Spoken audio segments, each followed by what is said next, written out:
দ্রুত গেমে ঢুকে দেখো তো নতুন কোনো ইভেন্ট এসেছে নাকি। ঠিক আছে স্যার, এখনই দেখছি। স্যার, গিটার বাজানো ইমোট এসেছে। বর্তমানে গেরিনা যে পরিমাণে ইভেন্ট দেয় সেই পরিমাণে একটা ডায়রিয়া রোগী টয়লেটেও যায় না। আপনি একদম ঠিক কথা বলেছেন। হয়েছে তোমার আর তেল মারা লাগবে না। অভিজিৎ ফটাফট স্পিন মেরে ইমোটটা বের করে ফেলো তো। স্যার আমি কেন, আপনি নিজেই তো স্পিন মারতে পারেন। আরে তুমি জানো না কিছু মানুষ টয়লেটে যে বিড়ি না খাইলে যেমন তাদের হাগা বের হয় না, তেমনি তুমি যদি ইভেন্টে স্পিন না মারো তাহলে আমার কোনো ইভেন্ট বের হয় না।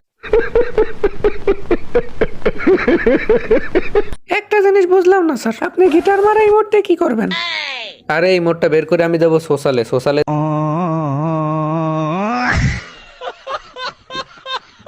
যে এই মোডটা দেবো আর গান করব, গান করে করে মেয়েদের আমার প্রতি আকৃষ্ট করব, এরপরে একটাকে ডুয়ো বানিয়ে ফেলবো। এখন তুমি বেশি কথা না বাড়ি স্পিন মারো।